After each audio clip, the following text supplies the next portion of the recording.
ఏటిగట్టు చెబుతుంది అడుగు మన చేపవేట కథలు, మర్రి చెట్టు చెబుతుంది పంచుకొని తిన్న సద్ది రుచులు,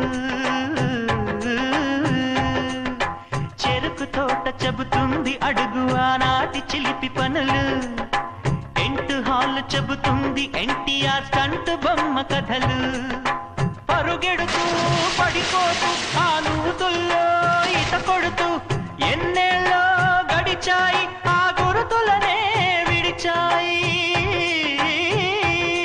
వయసంత మరచి కేరింతలాడే ఆ తీపి జ్ఞాపకాలు కలకాలం మనతోటే వెన్నంటే ఉంటాయి. మనలాగే అవి కూడా విడిపోలేనంటాయి.